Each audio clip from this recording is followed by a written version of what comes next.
adat hidup orang beriman tahu menjaga laut dan hutan, tahu menjaga kayu dan kayan, tahu menjaga binatang hutan.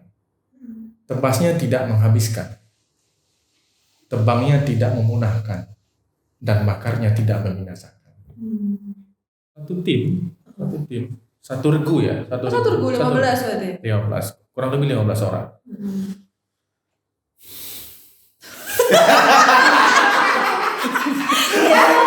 Kayak gini sih. Hai guys, selamat datang di podcast Media Center Korwil Manggala Agni Provinsi Jambi. Nah ini postingan pertama kita, perkenalan kita nih. Kita ini apa ya?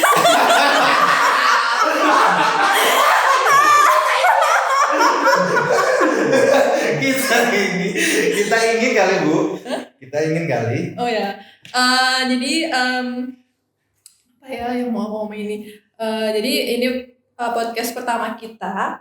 Kita ingin perkenalan dengan teman-teman dulu apa tujuan podcast ini. Namun nanti sambil jalan aja kita mulai memperkenalkan diri kita ini tujuannya apa, terus kenapa harus ada ini seperti itu. Dan ini tuh perdana ada podcast Korwil Manggala Agni gitu ya teman-teman ya. Nah untuk podcast ini kita akan ada narasumber atau tamu yang biasanya datang di kota Jambi, akan kita undang di Korwil untuk kita ajak ngobrol-ngobrol, bincang-bincang santai terkait beberapa hal yang mungkin nggak melulu tentang serius ya, tapi kita akan membahas hal-hal yang mungkin belum dibahas beberapa pihak seperti itu. Nah untuk perdana kali ini narasumber kita adalah orang yang sangat berpengaruh di dunia kebakaran hutan dan lahan. Dan mungkin sebagian dari kita udah ada yang kenal beliau karena beliau juga udah lama berkecimpung di dunia kebakaran hutanan dan lagi. Aku nyebut itu lagi ya, berkecimpung di dunia kehutanan seperti itu teman-teman. Mungkin langsung saja kita sapa narasumber kita yang sudah ada di samping saya ini. Pak Rinaldi SP Pak Rinaldi SP Korwil, Koordinator Wilayah Manggala Agni Provinsi Jambi. Iya. Bisa dibuka maskernya tidak? Karena berkenalan. Oke, terima kasih. Bisa berkenalan Pak. Halo, selamat pagi. Salam sehat selalu. Ya, gimana Pak Bibi? Iya Pak, Pak Rinaldi ini kan Korwil ya Pak ya. Dan sebelum menjabat jadi Korwil kan Bapak sempat jadi Kepala Manggala Agni. Nah itu perjalanan karir Bapak sebelum jadi Korwil tuh gimana Pak, ceritain kita? Apakah emang dari awal penempatan Bapak PNS tuh langsung ke balai mana seperti itu?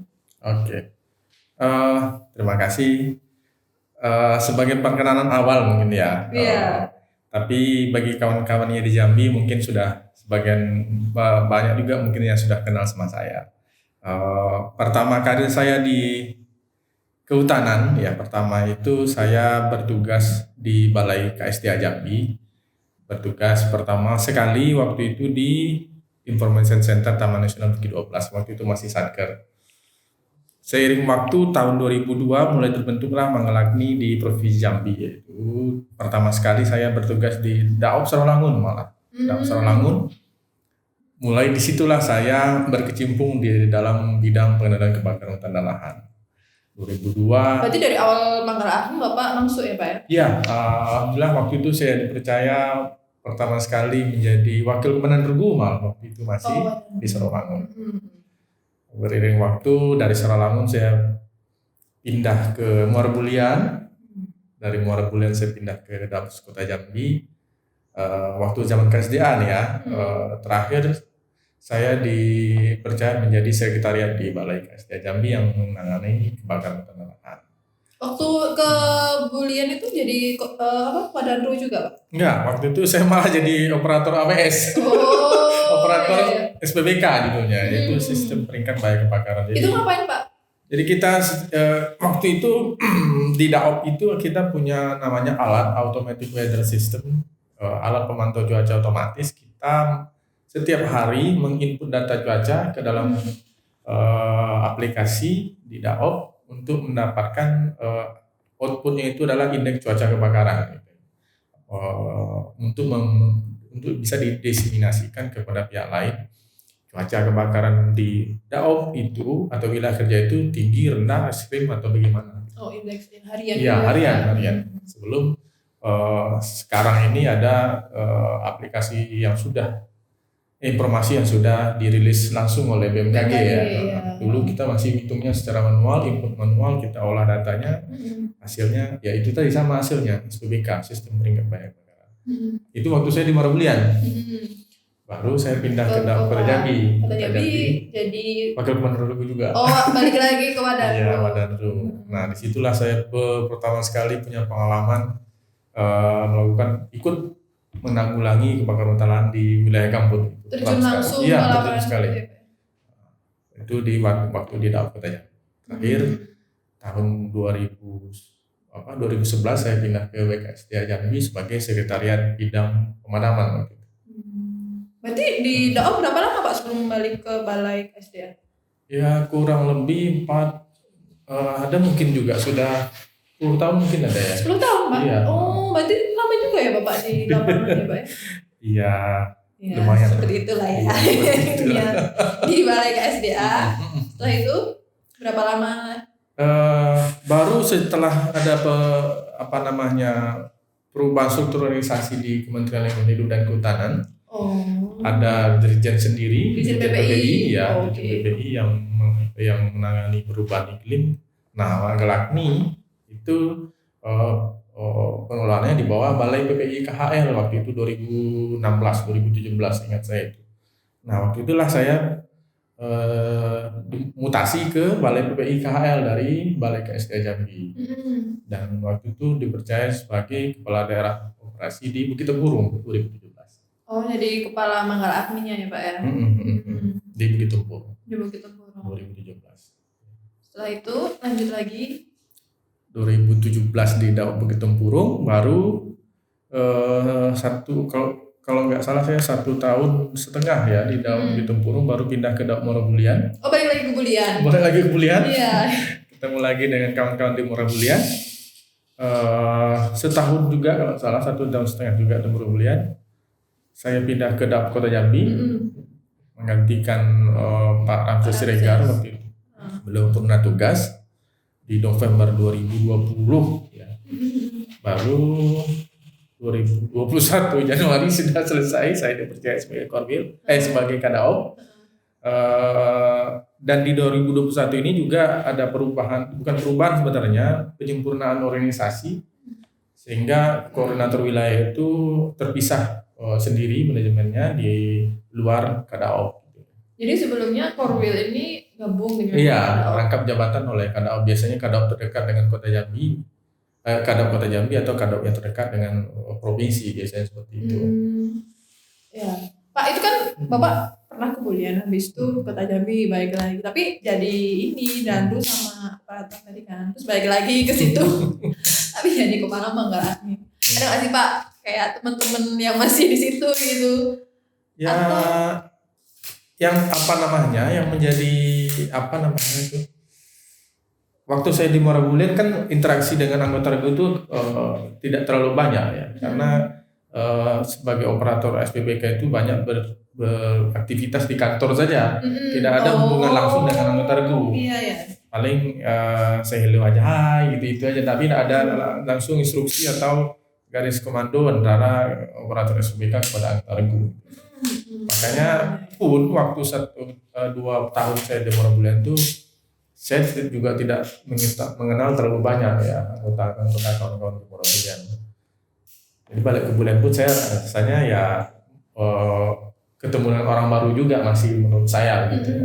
Karena emang kemarin di kantor gitu ya Pak? Iya, kemarin di kantor kalau data hasilnya selesai laporkan kepada Kadaop sudah, tugas kami juga seperti itu. Kalau di Kota Jambi kan Bapak jadi Wadanru nih, pasti udah interaksi dengan sama teman-teman. Itu luar biasa juga sih pengalaman sebagai wakil kepala regu. Wakil kepala regu dan belum punya pengalaman apa-apa, langsung terjun ke lapangan waktu itu pemadaman di Gambut. Nah disitulah saya punya pengalaman yang luar biasa sekali menurut saya dalam pengenalan kebakaran hutan lahan di wilayah kampung. Luar biasa seperti apa, Pak? Iya, disitulah saya rasanya merasakan memang betul berat ini tugas dan tanggung jawab Manggala Agni yang bahaya, tantangan yang dihadapi di lapangan itu saya rasakan gitu. Bagaimana kita menghadapi asap kebakaran gambut. Itu tahun berapa, Pak? 2000, kalau salah saya itu 2013 ya, 2013, 14, 15 lah. Saya lupa betul pastinya. Sebelum 15 pastinya. Waktu saya di Dekap. Ya, sebelum 2015 pastinya. Itu kebakaran di wilayah Muara Jambi, saya ikut diturunkan ke lapangan. Saya ingat betul itu kami melakukan pemadaman 1 hari pasca Lebaran Idul Fitri. Lebaran Idul Fitri, orang masih 2 Syawal ya, Pak ya? Iya, masih 2 Syawal begitu, orang masih silaturahmi, orang masih datang ke rumah, tahu-tahu ada panggilan tugas. Saya langsung dituju untuk memimpin anggota regu untuk berangkat ke lapangan. Itu sungguh sekali itu rasanya beban ya. Iya, mau nggak mau kan harus turun ya, Pak ya? Iya, waktu itu sudah mulai banyak titik hotspot yang merupakan kejadian kebakaran hutan lahan di Pulau Jambi. Itu. Jadi di lapangan itu belum ada apa-apa, satu pun instansi belum ada waktu itu yang turun. Baru Manggala Agni yang sampai lokasi, perusahaan dan lain sebagainya pun belum ada yang masuk kan karena orang masih Lebaran. Jadi tim kita sudah dalam lapangan, ransum dan dukungan logistik juga masih terbatas waktu itu ya. Berarti cuma modal berangkat udah gitu aja. Turun terjun lapangan dulu, tangani dulu itu perintahnya. Sampai asap kebakaran gambut di Muara Jambi mengganggu kota Jambi ini itu targetnya waktu itu. Nah disitulah saya melihat bagaimana kawan-kawan berjibaku di lapangan, melihat bagaimana asap yang dihadapi, terus dukungan yang waktu itu terbatas itu kan, tapi kawan-kawan semangat, itu yang membuat saya juga semangat itu aja. Itu berapa tim, Pak, yang turun ke lapangan, Pak? Berapa orang satu tim itu? Satu tim, satu regu ya. Satu regu 15 berarti? 15, kurang lebih 15 orang.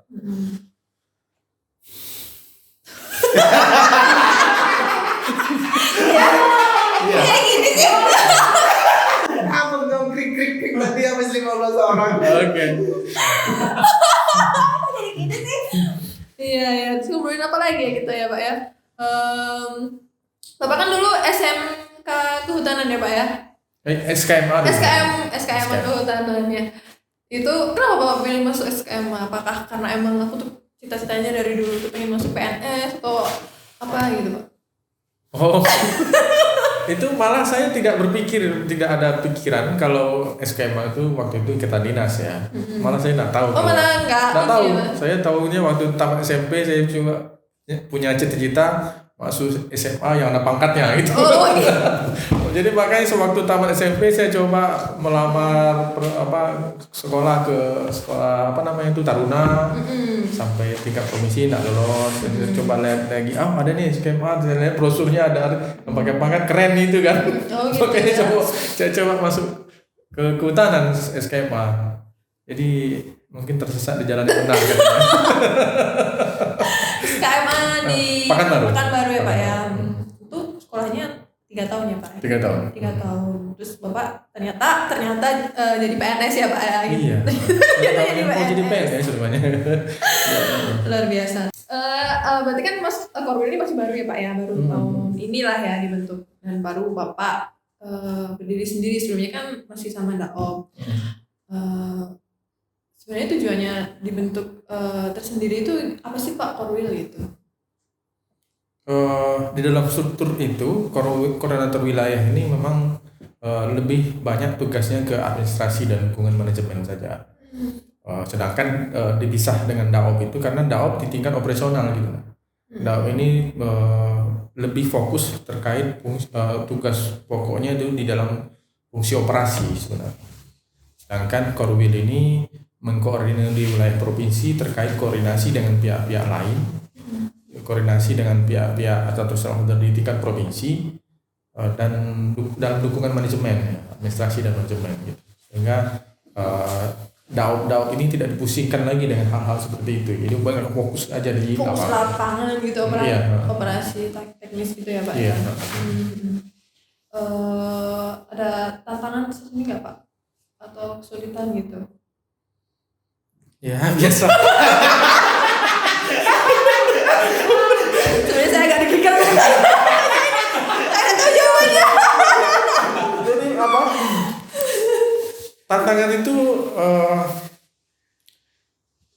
apa namanya? Setiap tugas yang diberikan atau tanggung jawab atau amanah dibebankan bagi kita tentu ada tantangannya ya. Tantangannya. Bagi saya misinya cuman adalah untuk apa namanya? Menaikkan apa namanya itu pamor, kemampuan ya, dan nama baik, nama besar Manggala Agni di program Provinsi Jambi dalam penanggulangan kebakaran hutan dan lahan. Pengalaman pahit kita Manggala Agni yang di tahun-tahun sebelumnya hanya sebagai dianggap sebagai tim pemadam saja, padahal tupoksinya Manggala Agni mulai dari pencegahan, pemadaman dan penanganan pasca itu harusnya terlibat. Iya. Tapi image yang terbentuk di lapangan kan kita setiap tahun dulunya sih setiap ada kejadian pemadam kita turun, setiap ada pemadaman kita turun seperti itu saja kan, disuruh madamkan. Padahal sebaiknya itu Manggala Agni itu sebagai tim khusus ya, tim khusus dalam pengendalian itu yaitu mulai dari pencegahannya ikut, mulai dari merancang bagaimana kegiatan pengendalian gitu kan. Dan juga seperti kita tahu di dalam Manggala Agni itu sendiri, di dalam pasukan kita itu sendiri banyak sekali sumber daya manusianya yang punya kompetensi yang luar biasa sekali gitu. Contohnya Pak? Di kita ada SMART ya, Satuan Manggala Agni Reaksi Taktis, sudah dilatih khusus untuk pengendalian kebakaran hutan lahan gitu. Banyak juga tim kita itu Manggala Agni yang sudah dilatih fasilitator ya, dilatih TOT juga, artinya bisa juga Manggala Agni untuk melatih pihak lain gitu kan, untuk meningkatkan kapasitas pihak lain. Nah, itu yang harus kita dorong nih ke depannya. Iya. Jadi keterlibatan Manggala Agni bukan saya dalam fase penanggulangan ya, tapi harusnya kita semua ini Manggala Agni ini juga harus berpikir dan harus juga terlibat mulai dari pencegahan, pemadamannya juga dan penanganan pasca dan kegiatan-kegiatan lain pendukung dari pengendalian kebakaran hutan dan lahan. Iya, mungkin kayak menaikkan branding gitu ya Pak ya, menaikkan nilai Manggala Agni karena yang terlihat cuman ada kebakaran nih langsung tujuh. Padahal kan kita juga ada kegiatan pencegahan seperti patroli seperti itu ya Pak ya. Iya sih benar. Ya, kembali ke pengalaman saya waktu di Kota Jambi, di situ saya rasanya bertekad sekali bagaimana jangan sampai lagi nanti anggota regu saya dianggap sebagai buruh padam. Itu misi saya waktu itu. Yang lagi anggota Manggala Agni dianggap sebagai buruh pemadam di lapangan. Bajunya tidak apa namanya itu, tidak sesuai dengan keselamatan gitu kan. Tugasnya madamin kadang tidak pakai sepatu, itu kan seolah-olah mau betul-betul jadi buruh gitu kan. Padahal marwahnya Manggala Agni ini harus kita padahal jaga gitu. Pemadaman itu tuh kayak itu terakhir gitu ya Pak, itu opsi terakhir yang Manggala Agni lakukan. Sebelumnya tuh Manggala Agni udah ngelakuin banyak hal gitu kan. Dan yang dunia luar belum begitu tahu ya, dengan adanya Korwil ini semakin bisa menaikkan marwah Manggala Agni seperti itu Pak. Ya Pak, Korwil baru nih. Nah terus ada lagi project baru nih Pak, podcast Korwil Manggala Agni. Nah ini tuh maksudnya apa nih Pak, mau bikin tandingannya di Kobuser atau apa gitu? Soalnya kan baru perdana ini Manggala Agni kan di Balai PPI di Indonesia baru pertama ini kayaknya ya Pak ya, baru pertama ini ya ada podcast itu. Tujuannya apa sih Pak? Ya kita juga harus bisa fleksibel dan juga harus bisa menyesuaikan ya dengan keterkinian ya. Oh kinian. Iya. Jadi saya menganggap penyampaian pesan-pesan pesan-pesan untuk menjaga lingkungan itu tidak melulu dengan penyuluhan, dengan poster dan lain sebagainya. Banyak sekarang media-media yang mungkin bisa kita gunakan sebagai wadah untuk menyebarluaskan dan wadah untuk penyedertahuan kepada masyarakat. Itu saja misi saya untuk membuat podcast ini gitu kan. Jadi niatnya itu ya. Jadi podcast ini sebagai ajang untuk penyebartahuan informasi, ajang sebagai untuk penyedertahuan kepada masyarakat, dan harapannya memang ke depan kita ya, Korwil ini akan mengundang tamu-tamu yang berkecimpung baik langsung atau tidak langsung dalam pengendalian kebakaran hutan lahan. Bisa itu stakeholder, bisa akademisi, bisa masyarakat, atau lembaga swadaya masyarakat LSM yang bergerak dalam pengendalian kebakaran hutan lahan itu. Iya. Jadi disebarluaskan melalui media podcast ini sehingga sasaran kita harapannya bisa lebih luas gitu. Iya, karena sekarang itu kan banyak orang juga udah main sosmed gitu ya Pak. Iya, sasaran kita ke situ sih. Iya, dan kalau misal kita nggak ngikutin perkembangannya, kalau cuma kita medianya konvensional kayak pengumpulkan orang, kan sekarang juga lagi pandemi corona, jadi kita kesusahan juga kalau misal ngumpulin orang, kalau misal mau tempel-tempel poster juga mungkin masih kurang up to date gitu ya Pak ya. Nggak semua orang juga punya waktu untuk membaca poster itu. Kalau sosmed kan sekarang banyak banget yang bisa akses sosmed itu dengan mudah. Gitu. Ya, tujuan kita itu sih. Tujuannya itu ya Pak ya. Terakhir nih Pak, apa yang ingin Bapak sampaikan gitu ke teman-teman Manggala Agni atau masyarakat umum terkait pengendalian kebakaran hutan dan lahan? Bagi kawan-kawan Manggala Agni di seluruh provinsi Jambi ya, maupun di seluruh Indonesia, kita tetap artinya kita tetap sehat. Sehat itu merupakan poin penting supaya kita bisa semangat, dan semangat itu bisa meningkatkan kinerja kan gitu. Tetap sehat, tetap semangat, dan tingkatkan kinerja kita, dan kita juga harus tetap menjaga nama baik Manggala Agni. Utamakan keselamatan diri, utamakan kesehatan dalam masa pandemi ini.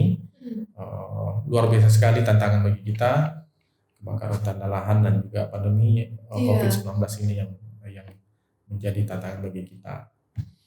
Dan tentunya bagi seluruh masyarakat di seluruh Indonesia, tentu pengalaman pahit terkait kebakaran hutan dan lahan ini harusnya sudah menjadi pembelajaran bagi kita. Bagaimana 2005 kalau kita lihat historis kebakaran hutan lahan di Indonesia ini sebenarnya harusnya sudah menjadi pembelajaran ya. Iya. 97, habis itu 2007, 2006, sampai 2015, terakhir kemarin 2019 gitu ya. Kalau melihat teori itu sangat banyak sekali dampaknya, baik langsung maupun tidak langsung. Artinya mari sama-sama kita menjaga lingkungan kita ya. Mari menjaga lingkungan kita dari kebakaran hutan dan lahan. Bukan hanya untuk generasi kita sekarang, betul, tapi generasi sesudah kita ini yang akan merasakan dampak secara tidak langsung. Iya, mewariskan ya Pak. Iya, mewariskan. Baik itu dampak ekologi ya, dampak ekologi ini yang tidak bisa dihitung dengan angka ya. Itu yang akan dihadapi oleh generasi kita yang akan datang. Itu yang misi besar kita sebenarnya. Jangan sampai nanti kita mewariskan ekosistem sudah rusak bagi generasi kita yang akan datang. Anak kita nanti cuma ngelihat apa di buku buku sejarah seperti itu Pak. Cuma melihat mini figurnya harimau, figurnya badak gitu kan. Nggak bisa lihat secara langsung. Ya. Karena punah bisa jadi akibat kebakaran hutan dan lahan. Iya, nggak ada habitatnya seperti itu. Iya. Belum lagi dampak ekonomi. Ekonomi itu luar biasa sekali.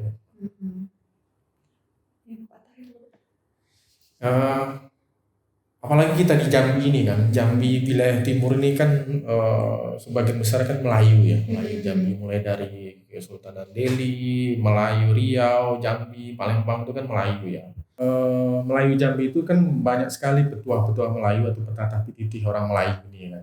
Saya pernah melihat itu, saya pernah membaca itu petatah yang sangat, menurut saya ini sangat mengena sekali bagi kita. Apalagi generasi muda yang akan datang itu harusnya bisa mengaplikasikan ini gitu ya.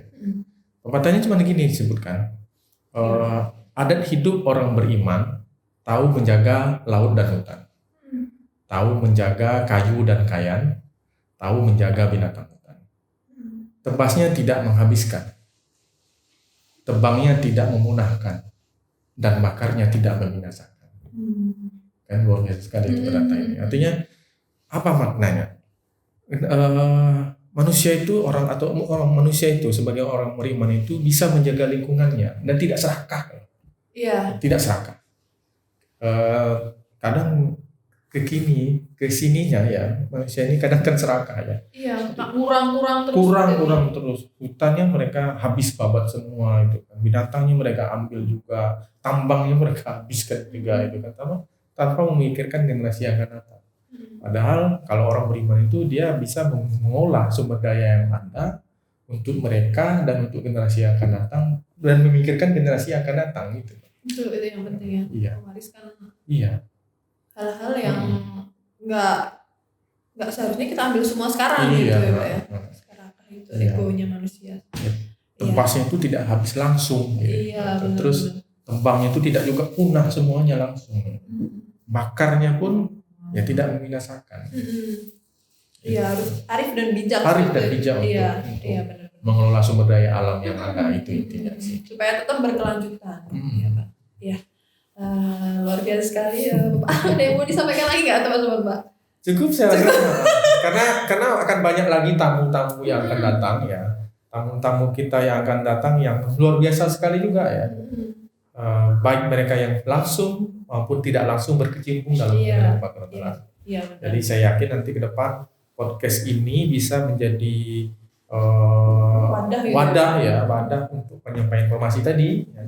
Dan saya yakin juga akan banyak nanti pesan-pesan yang akan disampaikan oleh para narasumber yang luar biasa sekali nanti ke depan. Ya mungkin sebagian orang belum tahu dengan lihat podcast kita ini akan tambah tahu ya. Makasih Pak Ari atas waktu yang diberikan. Kita lanjut lagi nanti ngobrol-ngobrol dengan narasumber kita yang hadir di Provinsi Jambi seperti itu Pak ya. Oke guys, kita udah ngobrol-ngobrol dengan Pak Rinaldi. Banyak hal yang kita dapatkan dari obrolan kita tadi ini. Apa fungsi podcast ini, terus kenapa podcast ini diadakan seperti itu. Maka dari itu teman-teman pantengin podcast kita karena seperti apa yang diutarakan Pak Rinaldi nanti tadi kita bakal akan ada tamu-tamu spesial yang hadir di Jambi ini yang bakal mengulas sisi lain dari Manggala Agni ataupun dari dunia kebakaran hutan dan lahan yang mungkin sebelumnya belum dibahas nih di tempat-tempat lain atau di berita atau di sosmed seperti itu. Nah, di sini kita akan memanfaatkan wadah ini, kita akan sharing dan juga berbagi pengalaman dan pengetahuan. Nah, setiap episodenya juga kita bakal mungkin kita akan berpindah-pindah tempat. Nanti akan ada kejutan lagi. Kita nggak di sini, kita akan ada arena ya kayak pertandingan ya kan. Spot khusus untuk podcast kita. Mungkin hari ini kursinya berbeda, besok kursinya juga berganti lagi, mejanya ganti atau mungkin seperti apa. Kita akan usahakan membuat teman-teman terkejut, terjungkal-jungkal enggak ya. Ya pokoknya spesial lah pokoknya. Tetap pantengin channel YouTube ini karena ada hal yang menarik yang harus teman-teman tahu. Oke, see you.